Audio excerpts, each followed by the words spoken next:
Welcome to Modern History of Europe. Lecture 5. The Coming of the First World War. Part 2. Balkan Politics. The relationship between Serbia and Austria was practically inevitably tense. Not merely because of the Yugoslavian ideal that many Serbian and Croat speakers in both the Serbian and the Croat lands shared, but also as they had become particularly bad ever since Austria, during the Berlin Conference of 1878, had assumed a rather fake protectorate over Bosnia-Herzegovina. Yet in 1869, Austrian Foreign Minister Count Andrassy had promised Serbia, those two then still Turkish provinces, would become part of Serbia on the occasion of a possible territorial dismemberment of Turkey. A promise intended to both weaken Russian influence in Serbia and divide Serbian and Croatians who both claimed that province. Serbia was thus deeply disappointed as the Berlin Conference had allotted them to Austria instead, despite all Serbia's protests that Austria had obtained them without fighting the Turks at all, or that, but that of course only pained Russians, and the rest of Europe could not care less. After having suffered a 500 years Ottoman yoke, a Slavonic country was now again subjected to merely another foreign yoke, much as Dalmatia, Croatia and Slovenia all were too. The Habsburgs had since ruled Bosnia with methods of military absolutism, in which the commanding generals acted in the manner of colonial viceroys, which they justified in the typical colonial fashion as well, by the grand work of civilizing and developing the natives they did in Bosnia-Herzegovina. Yet Austria had preciously little economic development to show for its claims. A few hotels, a few roads and one railroad, and that was it. All development that catered for German speakers as well, of course. Otherwise, Bosnia remained one of the very poorest provinces in the empire, indeed in all of Europe, and in the general perception of the time, it was the archetypical, picturesquely primitive, backward, forgotten corner of Europe. Merely Albania rivaled it as symbol of Oriental savagery. It was indeed a very good location for spy and adventure novels, and otherwise the all of Europe came little to mind with Bosnia-Herzegovina. Yet, despite all the continuous humiliations Serbia had suffered from the Austrians, during the rule of its last two kings of the Obrenović dynasty, Milan and Alexander, Serbia's relations with Austria were still excellent. Those two monarchs saw their subjects as little more than a bunch of swineherds, and their so-called palace in Belgrade as little more than a barn as well. And they far preferred the civilized company, the good food, and some marble palace in Vienna to rustic Belgrade. Exiled as they felt amongst those Serb-barbarians, they preferred befriending the Habsburgs as well. Aside from which, their country was practically taken over by Austrian bankers and merchants in the 90s.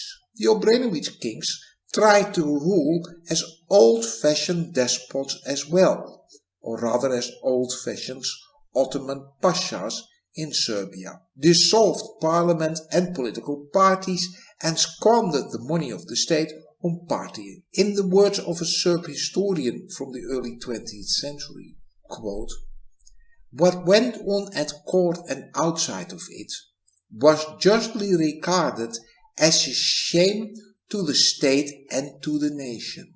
Every moment grave scandals became public, and by those scandals Serbia and Serbian people fell in ill repute all over Europe. The finances were in a pitiful state, and for months officials and officers received no salary. After the king's marriage in 1899 with Draka Masin, whose previous character and connections unsuited her for a wife and forbade her to be a mother, everything became even worse. Fickle changes of government became the order of the day, and so were scandals. The fabricated story of the Queen's pregnancy and the overbearing, provocative attitude of her brothers roused the public and especially the military officer. All this brought it about that some 80 officers and several civilians formed a conspiracy with the purpose of murdering the king, the queen and her brothers. The greater part of the conspirators consisted of young officers, inspired by upright patriotism. They too saw their country given over to decay and shame under the rule of a bad and unscrupulous monarch. They came to the conviction that Serbia was neglecting or abandoning her ideals and her tasks because of her bad administration. The deep conviction that they must save the state and the nation brought these people to a wicked deed, which they believed was justified by patriotic duty. On the night of June 11, 1903, those patriotic assassins forced their way into the palace, murdered the king and queen cowering in hiding, shot down the queen's brothers in cold blood and killed 2 ministers too. One of the leaders of this brutal palace coup was a young army captain named Dragutin Dimitrievich, who received incidentally 3 bullets, which he carried in his body till the end of his days. Another one, the man who ordered the murder of the queen's brothers, was a young lieutenant, Wojciech Tankosic. Those two were the later leaders of the Black Hand, and as another patriotic duty, they helped to prepare the Sarajevo plot against the Austrian Archduke. While these events caused a great shock in Europe, where the general plea was that Serbia should henceforth be banished from the European family of nations, and obviously they particularly shocked Vienna, that saw the Serbians henceforth not merely as separatists but as regicides, it led to joy and to celebrations on the street of Belgrade, as the conspirators announced the reconvention of parliament and the permission of political parties. A few days later, the Serbian parliament summoned the pretender to the throne from his Swiss exile, Peter, from the rival house to the Obrenović of the Karađorđević, who reinstated parliamentary rule, permitted political parties, enlarged the franchise, and allowed press freedom. Indeed, the period after 1903 was a kind of golden age, an age of new freedoms in Serbia. New freedoms that mightily contrasted with Austrian despotism in Bosnia and with the unwillingness of the Hungarian government and elites to make any concessions to Croats, the most prosperous and the most culturally advanced part of the South Slav family as the Croats might be. Lavish bribery and skillful manipulation of the parties had previously enabled the successive Magyar governors of Croatia to keep that area fairly quiet. But in 1905, the continued aggression of the Magyar government caused the Catholic Croats and the Orthodox Serbs the two chief parties in Croatia, to sink their differences and oppose a joint front to the Magyar. The practical result was that the Hungarian government could not rule Croatia except by flagrantly violating the Croatian Ausgleich of 1868, by which Croatia had secured home rule. A series of disgraceful scandals then also discredited the Hungarian government of Croatia. Those events had considerable effect on all the southern Slav lands. Croatia, as the literary and cultural leader of the Yugoslavs, had an importance out of all proportion to its size. Determined opposition to the Magyars from 1905 onwards caused much unrest and discontent amongst their South Slav brethren elsewhere too. So that in view of that mounting unrest amongst the Croatians, the new parliamentary government in Belgrade by the Radical Party henceforth came officially to subscribe to the ideas of Yugoslavianism. It now became the duty of Serbia, as laid down in its new constitution, and the long-term aim of Serbia as a country, to not only unite Serbia with its brother state of Montenegro, as it did in 1913, but to become the Piemonte of the South Slavonic people. Serbia was to liberate all the Serbo-Croatian-speaking brother people from their oppression by foreigners, whether it be Ottomans in Kosovo and Macedonia, or Austrians in Croatia and Dalmatia, and possibly Slovenia as well. Much as Piemonte had once liberated all Italians of Venice and Lombardy from Habsburg oppression and had forced one nation out of all Italian speakers, and Italy had not been united since the 5th century as well, so that Serbia's claims to unify all Serbo-Croat speakers were no more outrageous than Piemonte's claims to unify all Italian speakers. So too, the new Serbian government of the Radical Party tried to liberate the country from its unilateral economic dependence on Austria by buying its weapons from France's Schneider rather than from Austria's Skoda.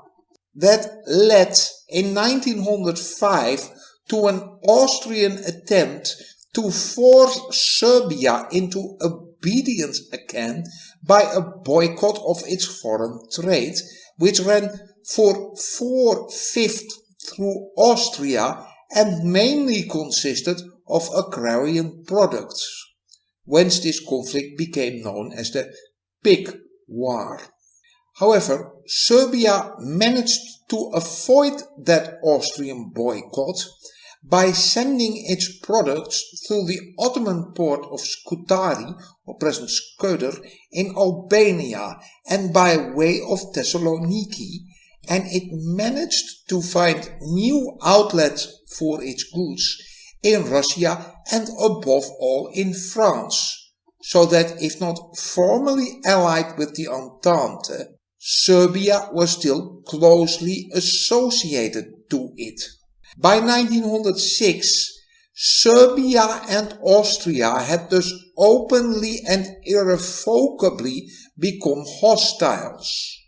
Serbia denounced the oppression of its Serbo-Croat brothers in Austria, and Austria not only denounced Serbia as, in the modern terminology, a rogue state, a state that had murdered its own king, but as the Balkan hub of those pan-Slavist gangsters who were headquartered in St. Petersburg and who wanted the unification of all Slavic people under a Slavic government and the total destruction of the Habsburg Empire.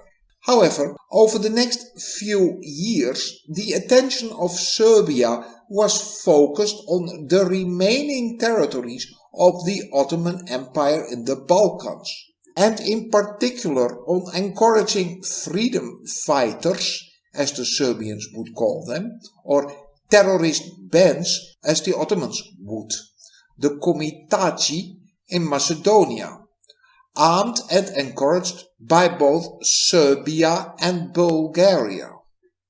Now, one of the traditional mainstays of diplomacy, ever since the Peace of Küçük-Kanarci in 1774, in which Russia had become the protector power of all Orthodox Christians in the Ottoman Empire, was the so-called Eastern question. All powers preserved, or had pledged themselves to preserve, the territorial integrity of the Ottoman Empire.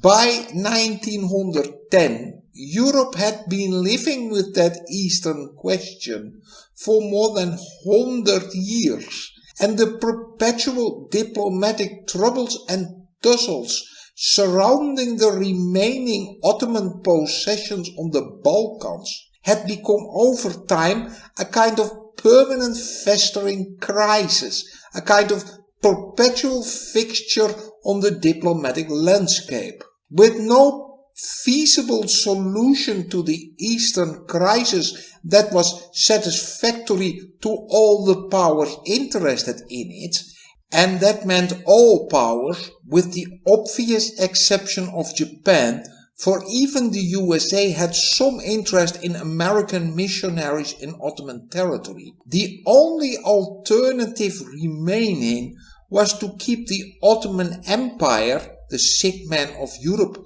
as it was called at the time, alive for as long as possible. Although for all the powers that keeping alive meant that the Ottoman Empire was to be subservient to them. The British and the French had thus always supported all kind of despotic rulers and their bloodthirsty lieutenants or henchmen on the Ottoman throne if they only held the empire together, much as the USA would later on support all kinds of bloody dictatorships all around the world if they only kept the communists at bay. Thus, although that was to climax in the First World War, the mass murders on the Armenians had already started in 1896, and before the war the Ottoman regime had already killed more than 90,000 Armenians, all to the outrage and the fury of the civilized world, as they said at the time.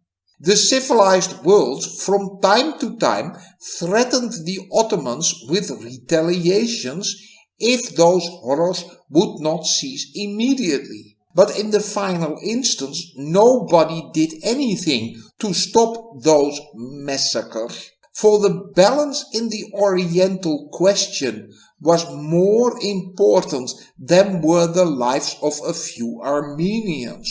The last of the old-fashioned bloody despots on Osman's throne, by the sole grace of Allah, was Sultan Abdul Hamid, who in 1876 had suspended the Ottoman constitution and since ruled as a despot. That regime was universally unpopular in all Western capitals, both due to its utter contempt for the representation of the people as for its massacres of all its opponents, whether they be Armenians, Balkan nationalists, and occasionally simply Christians or Turkish progressives. All Western capitals considered the Ottomans a blot on European civilization and a race of alien invaders. And all governments agreed too that the sooner the Turk, as they said at the time, would vanish from Europe, the better it was for both Europe and maybe for the Turk as well. Yet only Russia had in 1878 very successfully tried to kick the Turks out of Europe, and London and Paris had then immediately intervened to prop them up again. Vienna had done so more hesitantly. Berlin only really moved into Turkey after 1905, but then it also moved in with a vengeance, and it became the main supporting power of the Ottoman Empire later on. The great powers had traditionally helped the Turks for 4 reasons. For Austria, it was primarily to keep the Ottoman Empire intact as a buffer between itself and the far more aggressive and assertive nationalisms of Serbia and of Bulgaria. And it was to maintain the considerable economic interests it had in Macedonia as well. Economically, that meant Thessaloniki with its industry, and otherwise it was all dirt-poor rural hinterland. Second, for British geopolitics, which indeed thought in terms of continents, whereas the Austrian perspective on global politics by that time had shrunk to a mere few villages immediately across the Austrian border, the aim was traditionally to maintain the Ottoman Empire as a neutral desert, as the Middle East, between the Near East of the Balkans and Asia Minor and the Far East, that is British India. Indeed, the word Middle East was first used in this precise context in a book of Valentine Chirol named The Middle East, or Problems in the Defense of India. It may seem strange in the present perspective, but at the time not merely Turks and Arabs, but Serbs as well, presumably even Croats, Romanians, Bulgarians, and surely Albanians or Bosnians figured as the Orientals. The Orient started, if not on the road that led east out of Vienna, as Metternich once said, then certainly south of Zagreb and southeast of Budapest. Though it must fairly be added too that at the time British people knew far less of the Balkans than they knew of the real Orient, British India. Indeed, the whole Balkans was for them a place of exotic bandits, blood feuds, and weird religious customs. It was at least as exotic, and it was far more savage than familiar Afghanistan, where Uncle Bob had after all been stationed for a decade, let alone India, supposedly as solid and as boringly English than Brighton or Bath were. Whence, as it became clear that Turkey in Europe could not be maintained as a buffer anymore, by 1912 all the powers still tried to guarantee the territorial integrity of the Middle East, or of Turkey in Asia. The British were eager to keep the Germans out of the Middle East, and the Germans perceived what was left of the Ottoman Empire as a potential neo-colony, as an outlet for German banks and trusts who were clamoring for that aggressive world politics that Kautsky had warned for. Yet the powers were all anxious too to preserve the Ottoman Empire, as many feared, and with very good reasons, as would appear afterwards, that should the Ottoman Empire collapse, all the ancient hatreds and rivalries of Asian Turkey, those of Syria, of Iraq, or of Lebanon, which would then appear from under the Ottoman veneer, would make those of the Balkans seem an idyll by comparison. A third reason to maintain the Ottoman Empire was that under Abdul Hamid's rule, tempted by high interests on Ottoman state loans, In that age of financial stability and low interests, an incredible 10%, while British state bonds fetched at best 2%, international banks and international concession hunters were all jostling to lend their money to the Ottoman Empire. Money which Abdul Hamid then just as happily squandered on palaces and concubines. And as the Ottoman debt thus piled up higher and higher, ever larger sums were taken out of the Ottoman state's budget and placed under the supervision of a foreign creditors organization, the Caisse du Det Ottoman, that by 1900 controlled 2/3 of the entire Ottoman economy. But because Turkey seemed so close to dissolution, and as that event would affect their strategic and economic interests as well, and each loan to the Turkish government or any concession granted by it might lead to new unwelcome events from the creditor's perspective, that is, the government of the lending states had to regulate the actions of their capitalists, and they had to guarantee their loans and investments. Thus all powers, but particularly the big lenders, France and after 1905 Germany, had a vital interest in the survival of the Ottoman Empire, therefore, both to get their loans back and as the empire guaranteed the foreign domination over its economy and hence safe remittances of proceeds from that.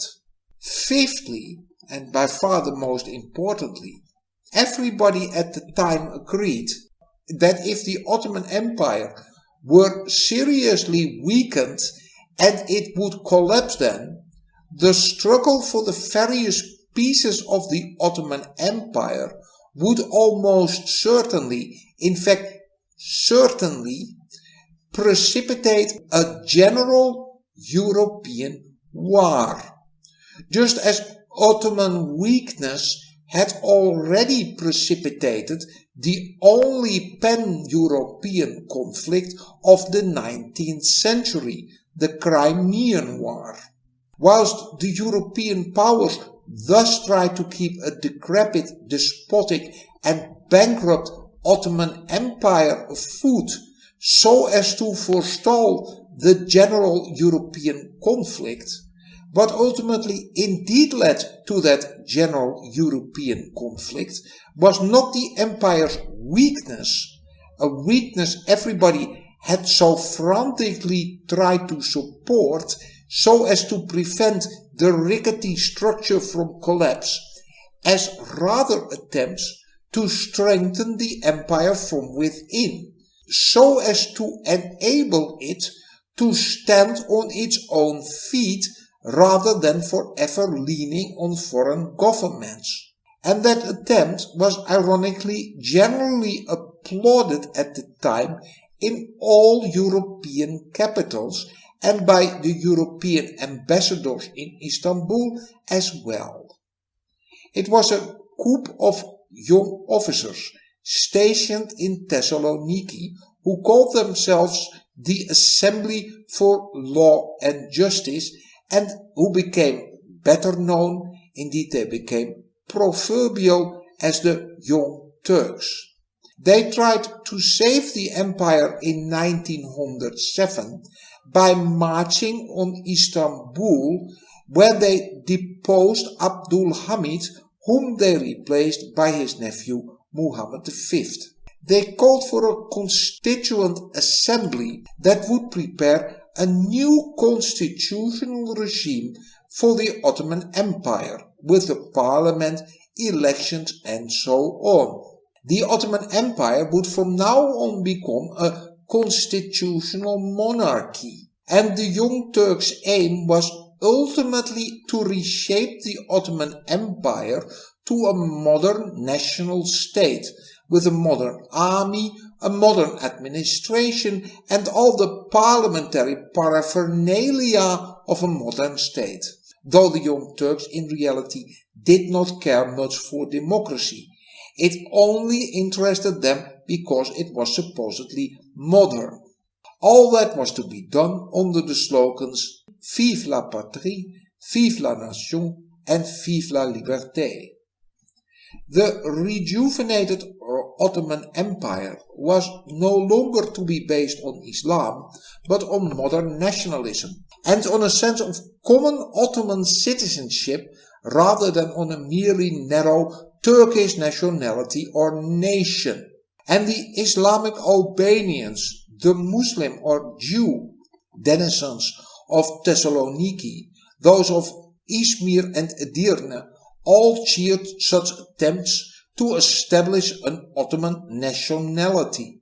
For if you want to understand the 20th century at all, it is critical to always keep in mind that whereas anti-Semitism was increasingly rampant in Christian Europe, it was altogether absent in the Ottoman Empire, whether that be in Izmir, in Haifa or in Jerusalem, and the Jews were amongst the Sultan's staunchest supporters, as they had always been highly favored there. And all those Greek or Jewish communities, as well as the Arabs of Syria or of Iraq, would now all become equal citizens of the Ottoman Empire. The aim was to construct an Ottoman nation. Yet, whilst this so-called Ottomanism had surely a lot of support in Arab countries and amongst some Muslim populations of the Balkans as well, amongst both the Turks themselves, amongst the Muslims of Albania and amongst the Armenians, the most fervent nationalistic group of the Ottoman Empire, nationalistic sentiments and nationalistic groups had already increased so much that all attempts to found an inclusive Ottoman nationality were probably stillborn for the Turkish nationalists, and they cruelly clashed with Armenian nationalism. Most young Turks were Turks, and they were Turkish nationalists first and foremost, although they tried to be Ottoman nationalists as well. And the Ottoman Empire was for them to be a Turkish empire. That factual young Turkish program of modernizing the empire by basing the state on a single Turkish nationality, later on pursued and more radically implemented by one of the young Turks, Colonel Mustafa Kemal, who was later on to be renamed Atatürk, was a resounding success. Though admittedly Turkish nationalism has very ancient roots, the Ottoman Empire had been as a-national and as anti-nationalistic as Austria-Hungary was. But the Young Turks and next the Kemalists have very successfully created a Turkish nation, and all that in a remarkably brief span of less than a century, whereas nation building commonly takes centuries and many generations. Yet if Turkey is in Europe at all nowadays, then surely it is Europe's most fervently nationalistic, nay, jingoistic and chauvinistic country. And Turkey has claimed the Ottoman inheritance as well, and is very proud on it, while conveniently obscuring some dark spots in its history, such as the massacres on the Armenians or the inglorious days of Abdul Hamid. To the Balkan nations, by contrast, the Ottoman period remains the age of national oppression. In their vision, there are first the medieval glory days that last perhaps for 200 years. Then comes a kind of 600 years black hole of national humiliation or the times of sorrow, and that is then followed by a proud period of national resurgence at various times in the 19th century. This applies to the Serbs, the Bulgarians, the Greeks, the Romanians, and mostly to the Albanians. The exceptions are the Muslim inhabitants of Kosovo and a few Turkish-speaking Bulgarians that are still left in Bulgaria, and the many remaining in Turkey after they were evicted from the former country in the 80s, who all long back for the good old Ottoman times. If then the Young Turks were very successful in awakening Turkish nationalism, their Ottomanist project failed miserably, partly because the Young Turks themselves were torn between their Turkish and their Ottoman allegiances, but mainly because the Young Turkish upheaval was immediately followed by the long-dreaded collapse of the Ottoman Empire in Europe, a collapse that would ultimately lead to the European-wide conflagration everybody had so long been afraid of as well, yet not as a result of the collapse itself, as rather due to an, as it were, aftershock. The collapse started as Bulgaria finally declared itself fully independent a few days into the Young Turk upheaval in Istanbul, but especially as the Muslim leaders of Bosnia-Herzegovina received an invitation from the new government to send delegates to the Ottoman Constitutional Assembly. That, the Austrian government dreaded, would surely be followed by renewed Ottoman claims on Bosnia-Herzegovina that so far had been under so-called temporary rule of Austria-Hungary, without ever specifying how long that was going to last. Fearing this, Vienna now decided to annex Bosnia. That would both solve the confused relation with Turkey and might create an insuperable barrier against any seditious dreams of a great South Slavonic kingdom. The Croatian unrest, with nothing to hope for from Serbia, would be silenced too. For that scheme, Russian support was essential, however, and negotiations to this end culminated in a secret interview between the Austrian Foreign Minister Count Arenthal and Russia's Izvolsky at Buchlau, modern Buclavice, on 16 September 1908. Arenthal believed that he had secured Russian approval for the projected annexation of Bosnia in return for Austrian support to a Russian proposal to modify the Strait regime so as to give warships of the Black Sea Fleet access to the Mediterranean. That plan miscarried, however. France was non-committal, and England would not agree to the Straits proposal. Meanwhile, Arenthal, eager to secure Austria's share of the bargain, had declared the annexation of Bosnia and Herzegovina on 6 October. Thus Izvolsky's policy had broken down, and Arenthal had triumphed. Izvolsky, mortified, sought an escape by asserting he had been duped by Arenthal, and demanded a European conference to discuss the Bosnian question. Arenthal's attempt to solve the Serbian problem thus led to a grave crisis that lasted for 6 months.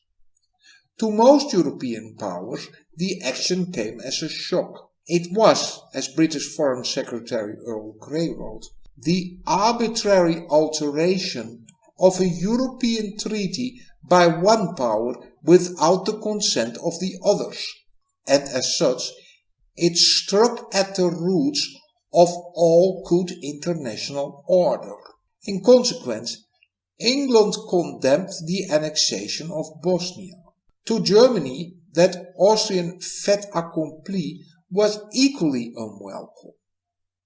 Chancellor Bülow was indignant at not having been consulted beforehand by his supposed ally, and the Kaiser saw his cherished Turkish policy in jeopardy. Yet Germany could not afford to see Austria weakened, and therefore she supported her in her refusal of any conference that did not meet merely to confirm the annexation of Bosnia. In the Balkans, Austria's action provoked ferment. Turkey formally protested and the boycott of Austrian goods began. Montenegro begged for frontier modifications, and in Serbia there was talk of war. As the rift between Austria and Russia became more apparent, so did the bellicosity of the Serbs, who hoped for Russian aid. And the Austro-Russian relations drifted into a state of dangerous tension when Austria concentrated its army on the Serbian border. The decisive factor was the firm support given to Austria by Germany after von Bülow had rejected an offer of mediation by the Western powers. Austria then felt strong enough to demand Serbia's withdrawal of her opposition to the annexation. And when the Serbs complied but refused to give a written promise of future good behavior, the Austrians prepared for coercion. Von Hotzendorf begged for permission to conduct a preventive strike against Serbia. The Austrian army would occupy Belgrade. Russia finally accepted the Austrian note, however. Unready to face another major war so soon after the defeat by Japan, Russia could only submit, whereupon Serbia then had to climb down as well and gave the required guarantee. Arenthal's triumph was seemingly complete, but it boded ill for the future. Far from cowing the Serbs, it antagonized them yet further, and it made Austria's Slav problem even more acute. On the very day Austria proclaimed her annexation of Bosnia and Herzegovina, Milovan Milovanovic, Serbia's Minister of Foreign Affairs, called together several ministers and notables to consider what action to take in the face of this Austrian provocation, as the Serbs called it.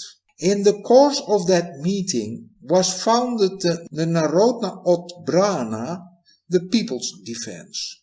That association was to enroll and train volunteers and strengthen Serbia for an armed struggle in Bosnia, so as to prevent Austria from carrying out her annexation program. It began the task of enrolling komitachis to train them in bomb throwing, blowing up of railways and bridges and similar activities. It was to collect funds and stir up the people of Bosnia to hatred against Austria by an active propaganda of fervid nationalism. That activity was not limited to Serbian subjects. Bosnians in Serbia were also enrolled, trained for terrorist deeds, from the Austrian perspective, upon their return to Bosnia and provided with funds. The Narodna Odbrana admittedly never became the precise Serbian equivalent of the Rotary Club, but it did in the subsequent years largely abandon its revolutionary activities and ambitions in both Bosnia and Herzegovina and devoted itself more to cultural work. Radical officers therefore thought it was necessary to replace the Odbrana with a new and full-fledged secret terrorist organization patterned on the Russian nihilists. The new group's charter members were 10 Serbian Komitaci leaders and army officers who were led by Dragutin Dimitrijević, who had become chief of the Serbian Secret Service in the meantime. They called their new organization Union or Dead, Ujedinjenje I Smrt. But the organization became famous, became a nearby word for terrorism under its other name, the Black Hand. This organization, read the first 2 articles of the Black Hand Statutes, was created in order to realize the national ideal, the unification of all Serbs. This organization prefers terrorist action to cultural activities. It will remain secret. The Black Hand's principal activities were the establishment of a school for guerrillas and saboteurs, the appointment of frontier officers, and political murder. The annexation of Bosnia was a blow too to what international morality still remained, and it was a bitter humiliation for Russia that had been helpless while Serbia was browbeaten by Austria. But Russia was still actively preparing for a supposedly inevitable conflict between Slavdom and Germandom, a conflict that would bring about the final realization of Russia's ambition for re-erecting the cross above the Hagia Sophia and its ambitions to the Straits, and with it the realization of Serbia's dream for Yugoslavia at Austria's expenses as well. With that in view, Izvolsky arranged that the Tsar should visit Italy's king Victor Emmanuel at the castle of Ragonici, south of Turin, in October 1909. The secret Russo-Italian agreement signed there by Izvolsky and Italian Foreign Minister Titoni began with the usual common wishes for the preservation of the Ottoman Empire in the Balkan, but it went on to state that, should this prove impossible, as both powers expected, they would agree to support the principle of nationality in the development of the Balkan states.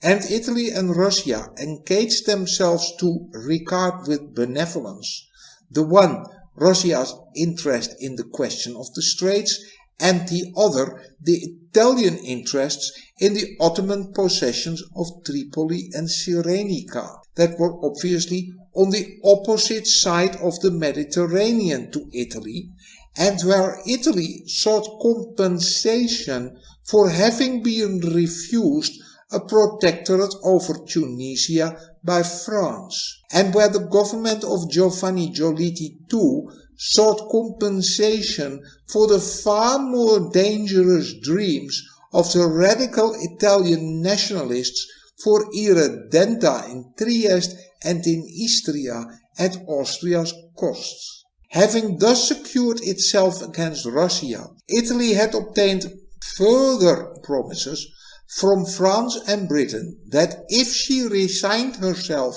to the French protectorate over Morocco, the Triple Entente would then give her the free hand in Tripoli. But the French promises were conditional. Italy could finally move only when France had acquired Morocco after the settlement of the Agadir crisis. However, the Italian government opted that the time for action had come in 1911. On the 29th of September, it declared war on Turkey with no good casus belli at all, and followed by a protracted and for the Italians unexpectedly difficult campaign, in which famously, for the first time, bombs were dropped from aircraft, and in which indeed the aircraft for the first time emerged as a separate arm of service.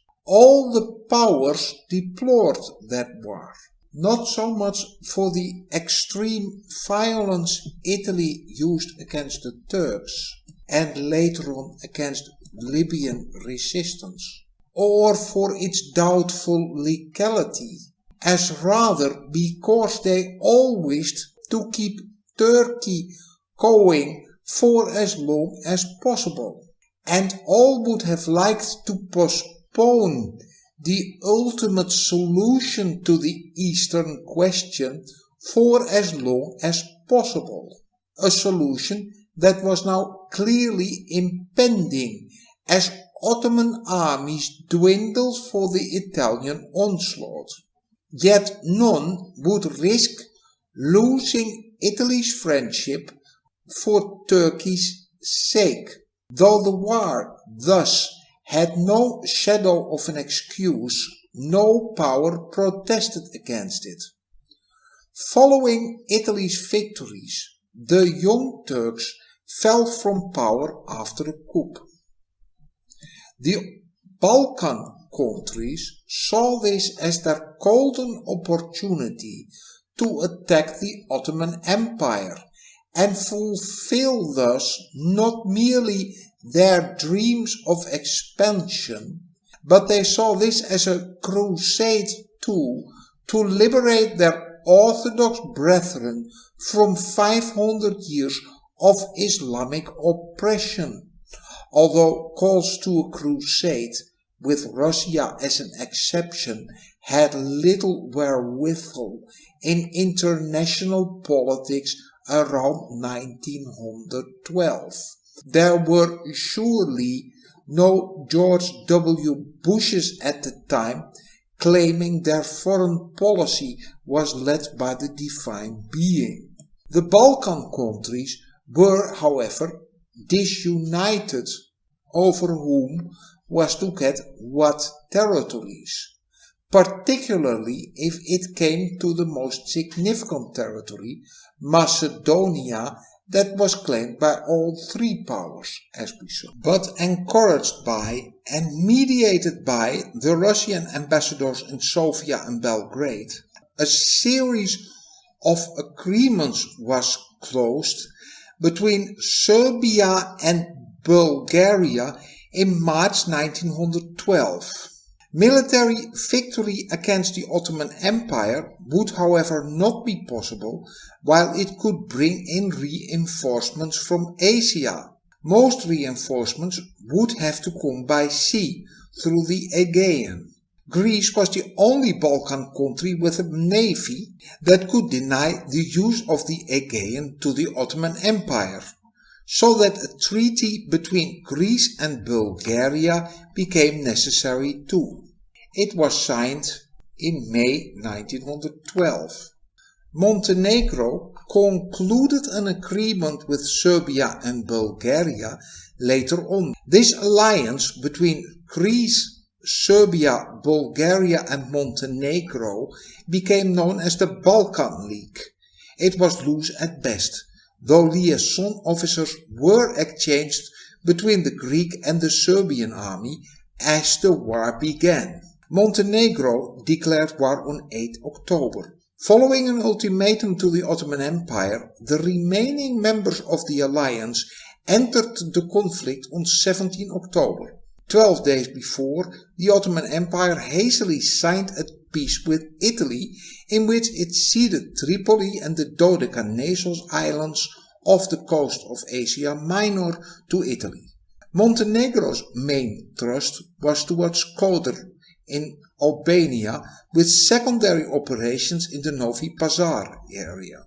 Bulgaria attacked towards eastern Thrace, being stopped after tough fighting with the Ottoman main army that turned into a veritable rout of the Ottoman troops only at the outskirts of Istanbul and on the isthmus of the Gallipoli Peninsula, while secondary forces captured western Thrace and eastern Macedonia. Serbia attacked south towards Skopje and Monastir and then turned west to present-day Albania, reaching the Adriatic. While another Serbian army captured Kosovo and linked with the Montenegrine forces. Greece's main force attacked from Thessaly into Macedonia and captured Thessaloniki on 12 November. It then expanded its occupied area and it linked up with the Serbian army to the northwest. In January, after a successful coup by young Turkish army officers, the Ottoman Empire decided to continue the war. After a failed Ottoman counterattack on the western Thracian front, Bulgarian forces, with the help of the Serbian army, managed to conquer Adrianople Edirne, while Greek forces managed to take Ioannina. In the joint Serbian-Montenegrine theatre of operations, the Montenegrine army besieged and captured Skadar, ending the Ottoman and Muslim presence in Europe after nearly 600 years. The great powers now stepped in, lest the Bulgarians captured Istanbul too, which no great power would ever permit. And the war ended officially with the Treaty of London on 30 May 1913, a treaty by which Turkey ceded all its European territories, including Edirne, to the Balkan League. Thus, at first sight, the Oriental question was finally brought to a close.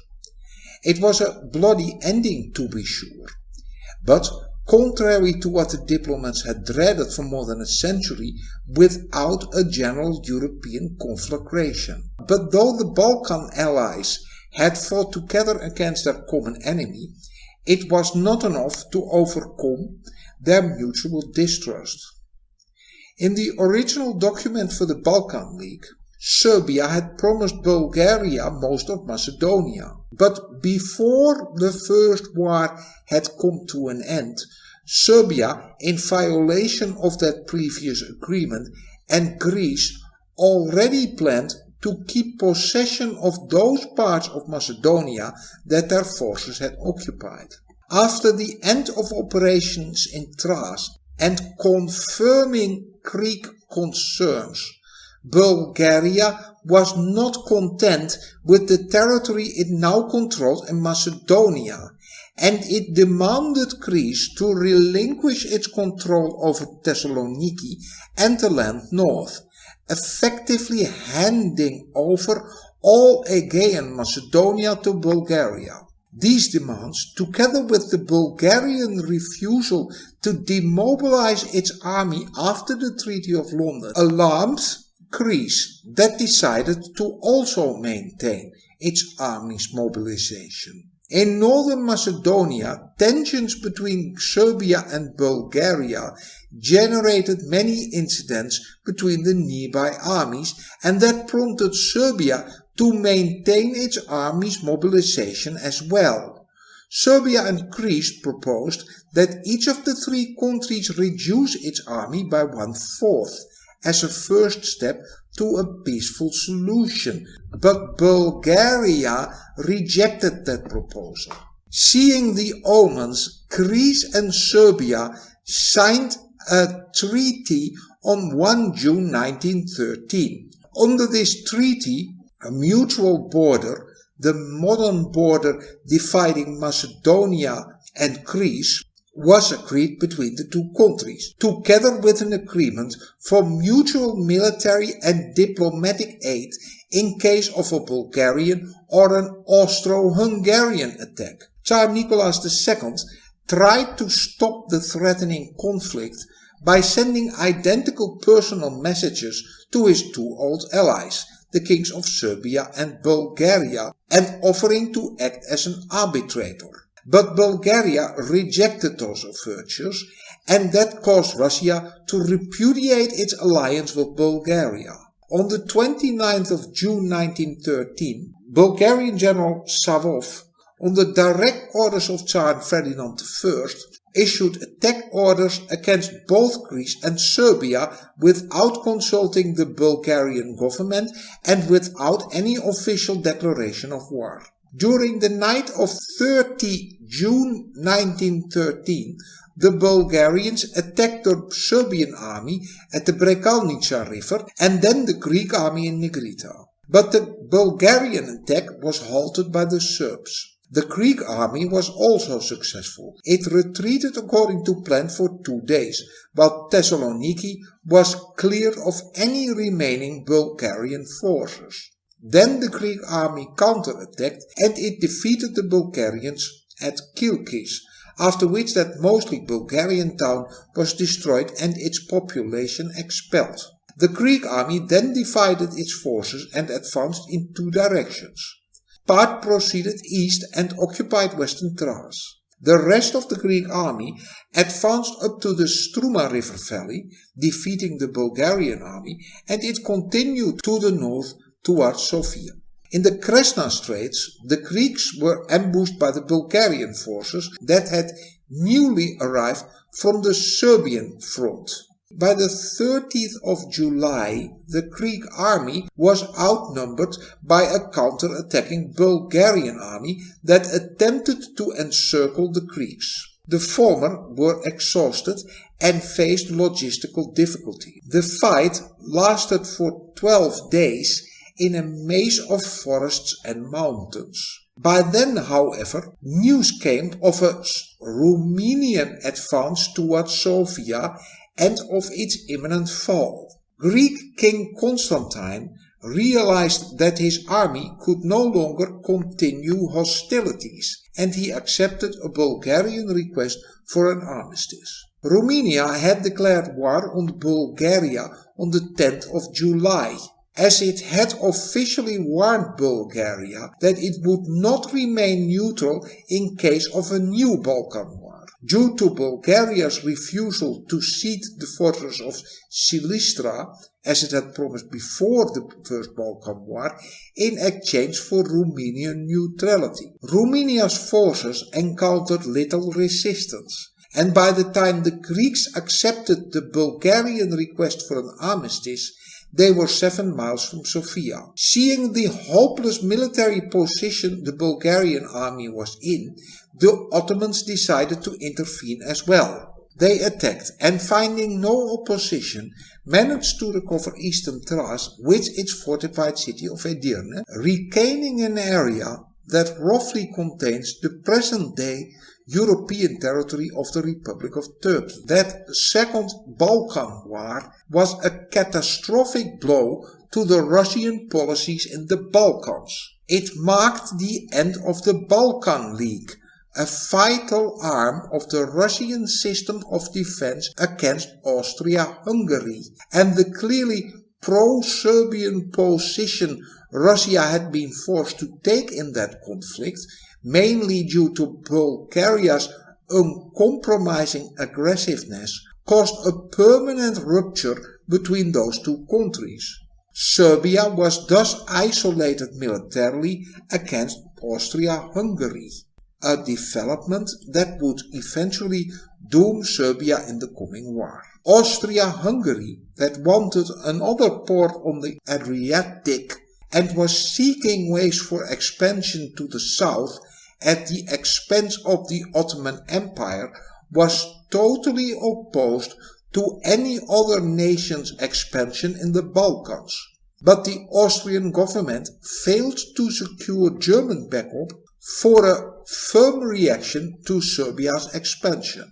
Initially, Emperor William II had assured Franz Ferdinand that Germany was ready to support Austria in all circumstances, even at the risk of a European war.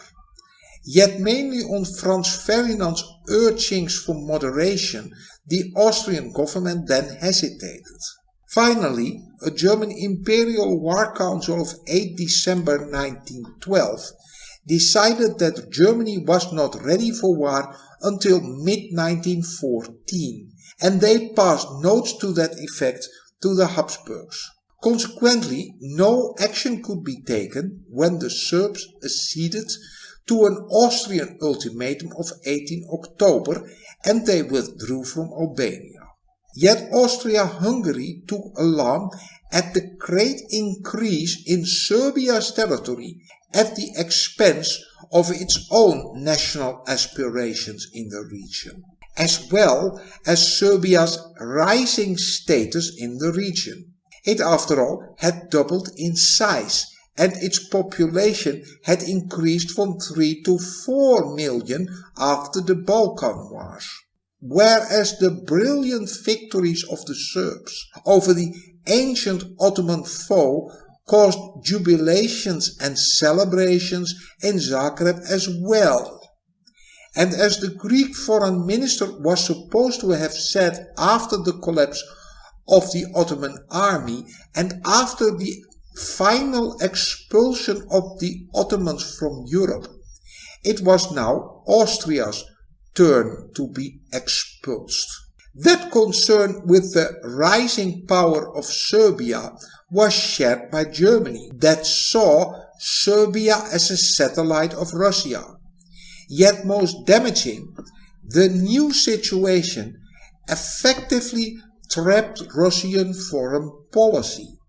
After 1913, Russia could not afford to lose its last ally in the crucial Balkans area, and it had thus no alternative but to unconditionally support Serbia. And as an article in the Kölnische Zeitung of March 1914 by its Petersburg correspondent ran, quote, "The Russian danger is not imminent, but in 1917 army reforms will be completed and troops are already massed on the western frontier.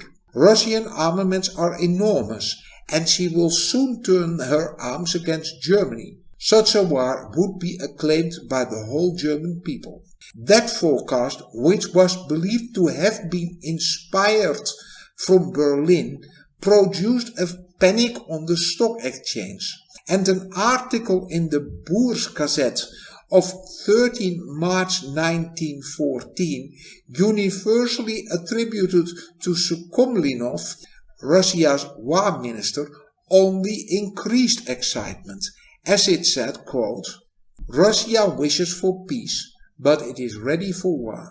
The army is large and well equipped.